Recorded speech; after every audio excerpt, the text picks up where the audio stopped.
महाराज जी 3 अलग-अलग प्रश्न हैं। इसमें उदयमान सैनी जी महाराज जी किडनी रोग से पेशेंट है, मतलब काफ़ी समय से 2018 से। राजन सूद जी महाराज जी 9 साल से कैंसर से पीड़ित हैं। और जानवी जी महाराज जी ये भी किडनी पेशेंट है। तीनों के एक जैसे प्रश्न थे। आपका सत्संग सुनने के बाद बहुत उत्साह मिला और भजन मार्ग पे आगे चलना चाहते हैं महाराज जी। एकदम निराश हो गए थे, बट आपके सत्संग ने उत्साह देके आगे बढ़ाया। देखो, निराश होने की कोई आवश्यकता नहीं। हमारी दोनों फेल हैं। अभी कल रोज अतरे दिन डायलिसिस होता है। और किडनी पेशेंट जब डायलिसिस में होता है तो बहुत कष्ट का विषय होता है। उसमें डायलिसिस में कष्ट होता है, जी मिचलाता रहता है, शरीर में पीड़ा रहती है, खड़े हो तो चक्कर आते हैं। अच्छा, हाई क्वालिटी की व्यवस्था है, साधारण व्यवस्था नहीं। नहीं तो हम तो समझते हैं कि साधारण आदमी की तो कैसे ऐसी व्यवस्था होगी। आपने हाँ। ट्रांसप्लांट करा लिया महाराज जी। हाँ। अब क्या है कि अगर हमारा चित्त इन सब बातों में लगा तो हम दुखी हो जाएंगे। हमारा चित्त अगर प्रभु में लगा है तो सब बढ़िया। अच्छा, कितने साल चले गए ट्रांसप्लांट? विचार करके सोचो। एक सीमा ही तो है ना। ये कितने साल शरीर शरीर चलेगा? चाहे हम कह रहे कुछ भी कर लो, एक समय तो निश्चित है ना यहाँ से जाने का। वो समय पक्का है जाने वाला। जब जाने वाला पक्का है तो मुझे जहाँ जाना है वहां की तैयारी करना चाहिए। यहाँ से तो जाना ही है। ये हमारे लोगों के ऊपर कृपा है कि हमारे पास एक साथी है हमें हर समय संबोधन देने वाला कि रमो मत, यहाँ तुम्हें यहाँ से जाना है। जैसे कैंसर है ना, ये कृष्ण मिलाने के लिए साथी मिला है। किडनी खराब है ना, वो श्री जी से मिलने के लिए प्रेरित कर रही। हमको नहीं डरना चाहिए। मृत्यु एक बार होगी। जो शरीर के भोग है हम भोग लेते हैं, पर हम भजन में लगे तब। हम लोगों की क्या इच्छा होती है कि शरीर स्वस्थ हो, हम भोगों को भोगे, मौत से आ रहे। कब तक रहोगे? मरना तो पड़ेगा ही, आज नहीं तो कल। इसका नाम मृत्यु लोग है। जब जितने वो गए, फिर हमको भी जाना, चाहे महात्मा हो चाहे दुरात्मा हो, मरना तो सबको पड़ेगा। लेकिन मर के फिर मरना ना पड़े, ये खास बात होती है। हमारी आखिरी मृत्यु होनी चाहिए। अब इसके लिए हमें भजन करना चाहिए। डट के भजन करो, राधा राधा जपो। ये सब टिकाऊ चीजें नहीं है। इसमें कभी सुखी मत हो कि हमारी किडनी बदल गई तो ठीक। मन को विश्वास मत दिलाओ। इस बात से दुखी मत हो कि हमारी किडनी का। दोनों बातें हम संबोधन इसलिए कर रहे कि रास्ता बन जाएगा। एकमात्र प्रभु ही हमारे सुख का साधन है। अगर हमारा प्रभु का चिंतन होता है तो दोनों फेल हैं। देखो, आपके सामने बैठे हैं। और कल डायलिसिस हुआ है, और डायलिसिस में जो प्रसाद पाया था उसके अलावा नहीं पाया। अब जाके 10:30-11 बजे पाएंगे अपनी। और 1 बजे से दिनचर्या, 1 बजे रात्रि से। तो इसलिए आनंदित रहो और भजन परायण रहो। ये कैंसर वैंसर कुछ नहीं है। कृष्ण के आगे कोई है क्या?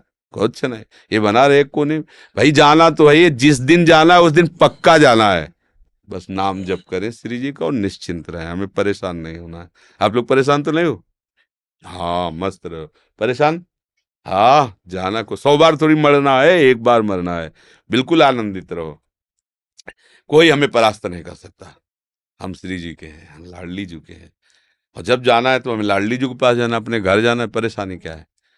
ये परिचय मृत्यु से इसलिए डर लगता है कि आपको मरने के बाद ठिकाना निश्चित नहीं है। देखना, जिनसे आपने अपना परिचय बढ़ाया वो सब छूट जाएंगे। जो कुछ आपने माना है वो सब छूट जाएगा। इसलिए आपको डर लगता है मरने से। ये शब्द हमारे चिंतन में रखना। और ये पहले ही तुमने छोड़ दिया कि ये तो सब छूटने ही वाला है, और पकड़ लिया गोरे सांवले चरणारविंद, राधा राधा राधा। अब क्या, जब मरने से सब जग डरा, मेरो मन आनंद, कब मरियो कब भेटियो पूरन परमानंद।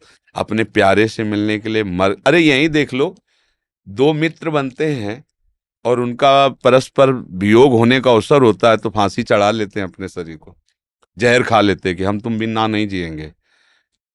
मृत्यु ऐसे हंसते हंसते स्वीकार कर लेते, नहीं कर लेते? अब देखो ना कितनी बातें आती समाचार। वो लड़के ने जहर खा लिया, उनके परिवार में विरोध था इसलिए मिल नहीं। मृत्यु कोई बहुत भयावह वस्तु है? अरे दो प्रेमी एक मतलब जरा में अपने को नष्ट कर देते हैं, जरा से प्यार में नष्ट कर दे। हम बड़ा प्यार कर रहे हैं प्रियालाल, फिर हमें मृत्यु को डर लगे। मतलब अभी प्यार हुआ नहीं प्रियालाल से। नहीं, प्रियालाल से अपनापन हो जाए। मृत्यु क्या है भाई, जाना तो है ही एक दिन। मस्त रहो, नाम जप करो, और भूलो मत प्रियालाल को। ये किडनी टिकाऊ नहीं है। इसका स्थायी इलाज श्री जी की प्राप्ति है। जिनकी ठीक है वो कब चले जाए कोई पता नहीं। निकले, रोड में पहुंचे, बटोरने लायक शरीर हो गया। ये बुरा लगता है सुन करके, लेकिन कहानी ऐसी ही है। कब कहाँ काल हमें रौंद दे कुछ पता नहीं, इसलिए हर समय सावधान रहो। राधा राधा राधा राधा, आनंदित रहो। दवाइयां तो आपकी भी चलती होंगी। हाँ, मस्त रहो, दवा लो और राधा राधा राधा। पत्नी नहीं दी, है पत्नी की आई है, किसी ने किडनी दी थी मुझे, नहीं हाँ दी। हाँ, वास्तविक तो वही पत्नी है जो मतलब अपने पति की प्राण रक्षा के लिए। मैं अब ऐसे ही शाम को नौ माला करता हूँ राधा रानी की, और एक बेटी का भाव आता है राधा रानी का। कोई भी, हमारी श्री जी तो ऐसे ही लाल जो ऐसे हैं, कोई भी भाव कर लीजिए, कोई भी भाव कर लीजिए। धन्यवाद है आपको कि आपने अपने पति के लिए ऐसा समर्पण किया, बहुत सुंदर। भगवान की कृपा है आपके ऊपर, ऐसा ही होना चाहिए। एक दूसरे का प्यार जो है ना, पति पत्नी का, ऐसा ही होना चाहिए। ये बीच में राक्षसी भाव डिवोर्स आ गया है ना, इसको हटा देना चाहिए। ये राक्षसी भाव से, सुख वांछा से पागल होकर के लोग ऐसा करते हैं। वास्तविक तो यही कि जब हम दो मित्र मिले हैं तो एक दूसरे के प्राणों को समर्पित करते हुए आगे बढ़े। हमें बहुत अच्छा लगा यह सुनकर कि आपकी पत्नी ने आपको